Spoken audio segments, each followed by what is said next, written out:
What's up, guys? Good morning. Good morning. Hope you guys are having a fantastic day. Today is October 31st. You already know it is the Halloween day. So you're going to see a bunch of little kids and a bunch of even adults all dressed up in their costumes, ready to knock on them doors and get as many candies as possible and pick up as many cavities as possible.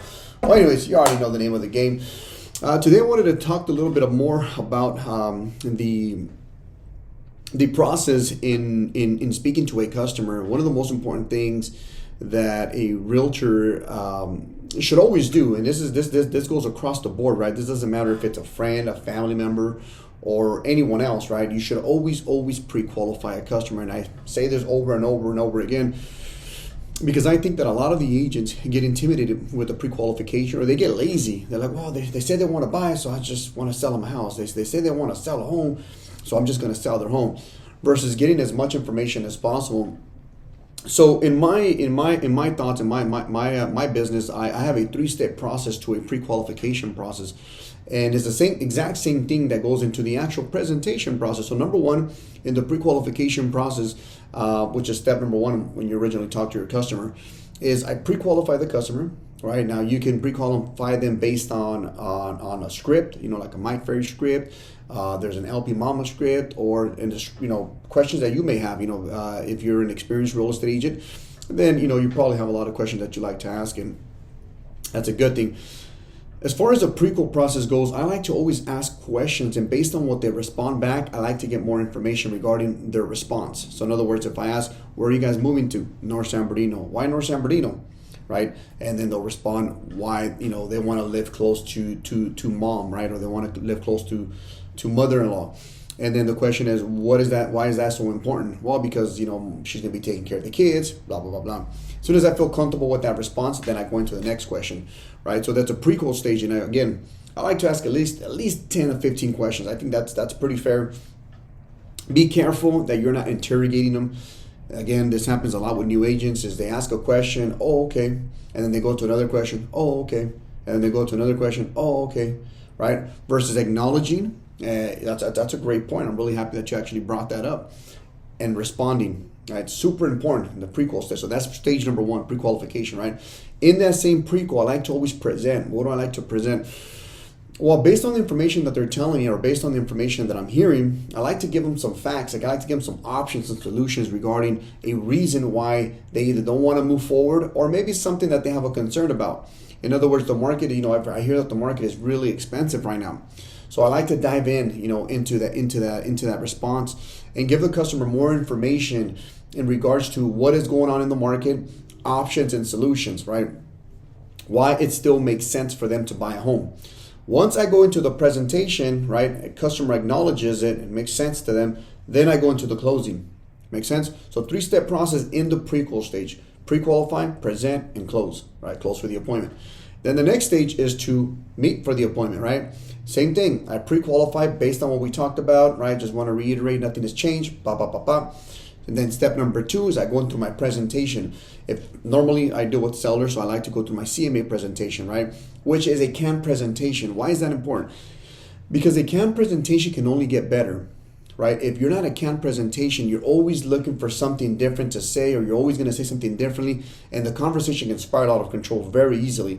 If you have a CAM presentation, you already know what you're going to ask. You already know more than likely it's going to be this answer or this answer, and you already know how to respond to that. So it makes it faster, and it makes it more straight to the point.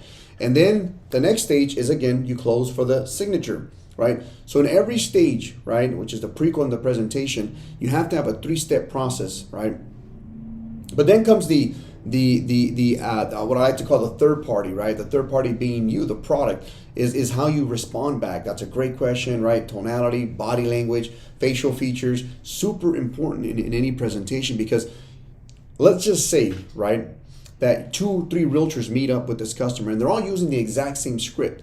The one that the customer is going to go with, right, is going to be the customer that made them feel more welcome, that made them maybe feel more powerful.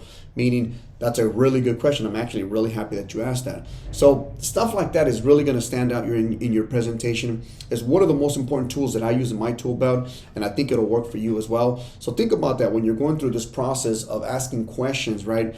that you're not interrogating the customer, that you're actually acknowledging what they're saying, and you're taking a couple seconds to actually process what they just said. A lot of realtors, especially new realtors, ask a question and then they ask another question, ask a question and then they ask another question.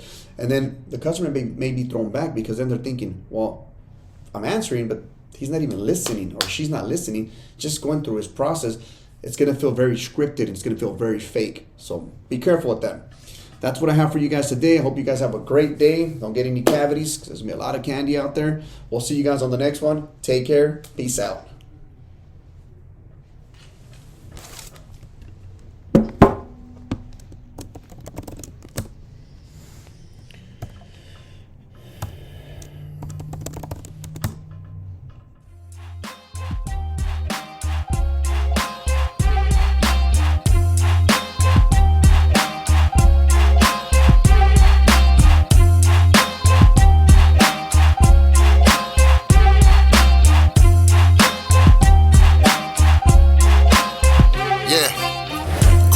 I was a bat out of hell. One look at me, you think that I was destined to fail. 16 with the homies, ended up in a cell. And my crimes got much bigger on a different scale. Used to run around the hood, throwing my name up. Now they can't tame me and can't smoke enough. Man, this shit getting old, must be growing up. Any lesson life was teaching, I was showing up. You know I gotta thank my mama for her holding us down. 4 kids, she a soldier, nothing breaking her down. Welfare, food stamps, and toast to the ground. She the reason why we get it, how we getting it now. And thank God for my big bro Lorenzo, yo.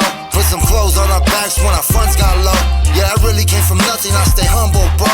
Grind hard and I hustle, that's the life I know. Yeah, so many things done changed. Deep rooted with my brothers, they gon' know our name. Told Ricardo, ain't no felon, we gon' kill this game. And if we take a couple losses, we gon' build on pain. See, whatever didn't break us, that's what's making us now. 17 became a father, had a reason to smile. You go hard or go broke, you can't live in denial. I chose one, went dumb and started winning in style. Fast forward 10 years, selling cribs to the people. 5 companies deep, hardest working Latinos. All muscle boy like a 6'5" El Camino. We the Ponce brothers, reppin' San Bernardino. Yeah, we do this for familia. You know, behind every great man is a great woman holding us down. Yeah. And our seeds are the next generation. And we teach them everything we know so that they may build on what we built.